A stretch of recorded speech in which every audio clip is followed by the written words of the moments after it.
So what happened to the dinosaurs? Remember Ken said we've got to take back the dinosaurs. Well, we know that they were formed on day 6. And we know that they are now fallen. Just like everything on this planet Earth is fallen. Not just this planet Earth, but the whole universe. I was in a Bible study the other evening, and somebody who's got converted in his 60s, and he's beginning to really understand things. And he just suddenly realized that the whole of the universe has been tainted by sin, and that's why God is going to fold it all up, and there's going to be a new heaven and a new earth. The dinosaurs which were not on the ark at the time of the flood ended up fossilized, and we found them today.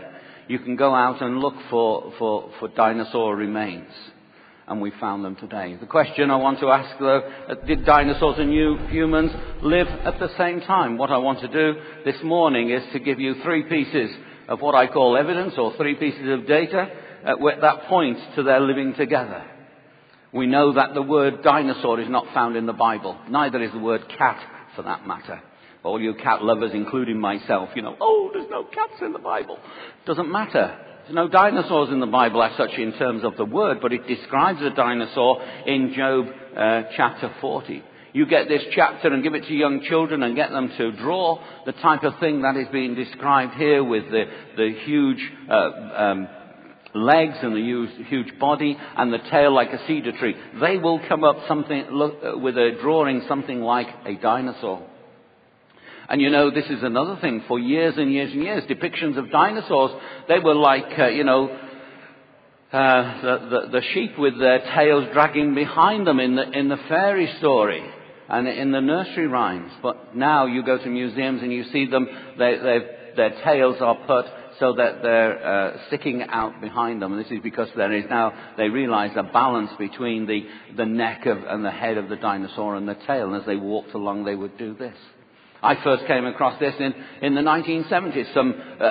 Some engineer at the University of Cambridge started to write about this. And of course, what do engineers know about paleontology? And she was proposing this, and eventually it has been accepted by the evolutionists, and that dinosaurs look like that. The description of the behemoth. There's also this petroglyph which is found, or petroglyphs in the National Bridges National Monument, that bears striking resemblance to a dinosaur, specifically a brontosaurus with a long tail, neck and a small head. There it is. Oh, you can't see it? Well, if you draw around it, that's what it looks like. And I put the two together there. This is one of my favourite petroglyphs because when you look at it, you can't really sort out what it is. But it's like brass rubbing. If you put a cloth over it and you get some crayon and rub it, you can see that you're dealing with a dinosaur. Do you know what the evolutionists say? Oh, that's a mythological beast. You show them the other petroglyphs, that's a man, that's a woman, that's a horse, that's a dog, that's a child, that's, cattle and so on. What's that? Oh, it's a mythological beast. Why? Because we know that dinosaurs and man didn't live at the same time. It doesn't matter what evidence you put before them, they'll just turn around and say no. They'll say no, humans and dinosaurs did not live at the same time. Why? Because they've got their evolutionary glasses on, and we've got to get rid of those evolutionary glasses. We've got to get them and smash them and trash them, dump the trash, as you say over here. That's what we need to do to those glasses. But I'm thankful to Philip Bell for this. It's no relation to him, but Bishop Richard Bell's tomb in Carlisle Cathedral. He was buried in 1496. And if you look carefully at that particular part of the brass which is upon his tomb, you will see that it looks like that. You can see that there are drawings of dinosaurs. And the most remarkable thing about this is that those dinosaurs are drawn with their legs beneath their bodies. And it wasn't until, when they first found dinosaurs, they started to put them together and they made them look as though their limbs were coming out of the side and not under them. And yet back in 1496, they drew them like that. Why? Because they had seen them. So this question, did dinosaurs and humans live at the same time? Well, we've looked at 3 pieces of evidence to point to the fact that they lived at the same time. And yet we read things like this. Dinosaurs are some of the most popular and familiar of all animals. No human being has ever seen one alive. And I would say that is not true. And if you read that and you accept it, you're being deceived. And this is what annoys me about the evolutionists. We need to put our trust in the Lord, because it is better to trust in the Lord than to put confidence into man. What about this idea that all these finches prove evolution, that you started off with a flock or a pair of finches and they changed the shape and size of their bodies and their bills to accommodate where they were living?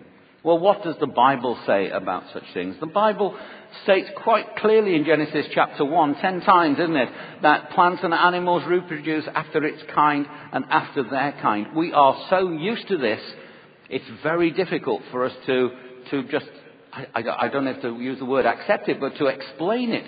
We know it's so. One of my favourites is this Brassica oleracea, which is a wild mustard, and you can select for leaves or stems and flowers, flower clusters, terminal buds, lateral buds, and for the stem, and look at the type of, the different plants that you can get, and they're all the same. They're all Brassica oleracea. That's why usually if you don't like cabbage, you don't like cauliflower, and if you don't like cauliflower, you don't like broccoli, and if you don't like broccoli, you don't like kale. But we know that plants reproduce after their own kind. And we know that you wouldn't find such plants as these. If you want a watermelon, you don't unzip one. And you don't unzip a corn on the cob. And what about these creatures? We know that even though they're all these different breeds of rabbits, we know that they reproduce after their own kind. We cannot breed a Persian rabbit, can we? And the horses, they reproduce after their own kind. And even you can get crosses between a zebra and a donkey, which is a zonkey in this case. We know that they reproduce after their own kind. You can't find something like this, though. Yet, if you think about it, the evolutionists are actually trying to deceive you to believe that such a thing could happen. That, given enough time, almost anything can happen. Given enough time, a frog can change into a prince. The difference between that story, which is evolution, and a fairy story is the time element, because a princess gets hold of a frog, kisses it, immediately it's a prince. That's a fairy story. If you get a frog and leave it alone and let it evolve for 600 million years, it turns into a human being. That's science. What about all these dogs?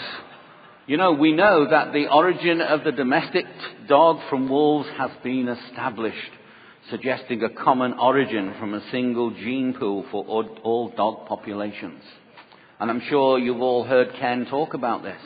This is important. The thing I find amazing is that we creationists have been saying this for 30, 40 years about after our own kind, about dogs being the same. And I used to be picked up about this in the 1970s and 80s by zoologists saying, no. And now they've shown it to be so. And so you can get all these different varieties of dogs. Over 400 different varieties have been bred in the last 400 years. And you can breed some fantastic dogs like this one. I believe this is quite a favorite over here in the USA, a Chinese crested dog. And this dog appeared, now you're going to have to, close your eyes because this is really frightening what I'm going to show you now. It's not a poodle. This is worse than a poodle, if you can imagine such a thing. This appeared on the 4th of July celebrations a couple of weeks ago. That is supposed to be the ugliest dog in the world, and he's now retiring. And this is the smallest dog in the world, weighs a pound in weight, and you can see he's by the side of a tin of dog food. And you can breed some fantastic different types of dogs, like these hairless Mexican dogs. But you can't breed something like this, can you? Neither can you breed something like that. There is this limit the whole time about reproducing after its own kind. We know they reproduce after their own kind. You can tell by your reaction. You know they reproduce after their own kind. If I had a bunch of evolutionists here, they would be laughing as well, because they would know they reproduce after their own kind, and they would know, I'm telling you, they would know that what they believe is not correct. And what about the cattle kind? Well, they reproduce after their own kind. And these finches, they haven't even changed into another type of bird. They have reproduced after their own kind. They are just varieties within the finch kind. You see, all this is consistent with Scriptures. It's one of the things I hope that you've realized here. You know, I'm grateful for Taz Walker's talk, especially the one last night that he gave here, that he was showing that all this geology can be explained in terms of flood geology. We need to, take back the geology. I absolutely love geology. I tried to do a PhD in geology and I couldn't because there wasn't any money available. But I just spend all my holidays looking for fossils. That is my, I'm one of these terrible people. If I'm not on holiday looking for fossils, I'm working. It's as simple as that. And I think that we need to realize that geology agrees with the Scriptures. And certainly with regard to what we've just looked at, these plants and animals reproduce after its kind and after their kind. You see, Psalm 118 tells us it is better to trust in the Lord than to put confidence in man. Well, what about the fossils? Don't they prove evolution? People often say this to me. Well, we can have a look at various fossils, like these two, Lingula and Lingulella. Lingula, there you can see, you can go to the Pacific Ocean and you find those shells still alive today. There has been no change whatsoever. We can see here a sea urchin and a modern sea urchin, and there has been very little change. I went to university in the 1960s, and I was in a geology department where nobody cared if you were a creationist, because that word, as far as they were concerned, hadn't been invented then, and they didn't care. They attacked evolution. I had a paleontology lecturer, and he used to spend more time telling us why evolution could not possibly have occurred, in spite of the fact that it has occurred, than he did telling us about why it had occurred. And one of his arguments against evolution was, he said, have you noticed you go fossiling? He said, I've taken you students fossiling. You find a shell, you find some plants, you find some animals. You know what it is instinctively. He used to say to us there was three types of animals which have become extinct. Dinosaurs, trilobites and graptolites. And since then, they found graptolites in the Pacific Ocean. So he says, so if he was talking to you now, he would say, and I'm saying to you, apart from trilobites and apart from dinosaurs, you recognize that sea urchin on the right-hand side as being, it's a sea urchin because it's a live, living one, but the fossilized one, you recognize it as a sea urchin. Why? Why is it that we recognize crinoids? On the slide there, you can see a fossilized crinoid, and whenever you find it fossilized, it's usually in limestone, and they're called crinoidal limestones. And the other one is one that's alive and well because they live off the coast of the UK. There's been no change whatsoever between the fossilized ones and the ones that we find living today. And you don't need a PhD in paleontology to recognize these creatures. Frogs have not changed, and neither has the coelacanth. The coelacanth, the fossilized one at the top there, and the one on the bottom, which is the one that was found in 1938 and living in the Indian Ocean off the coast of South Africa, and we've now found groups of them living off the coast of Indonesia. There's been no change. When they found this one, they got very excited because they said it was a living fossil. They wouldn't accept that evolution hadn't occurred. Oh no. The fact that they hadn't found one, they reckon, in the fossil record for millions and millions of years. Forget it. So this question is, are fossils really evidence for evolution? And the answer to this question is no. It's a resounding no.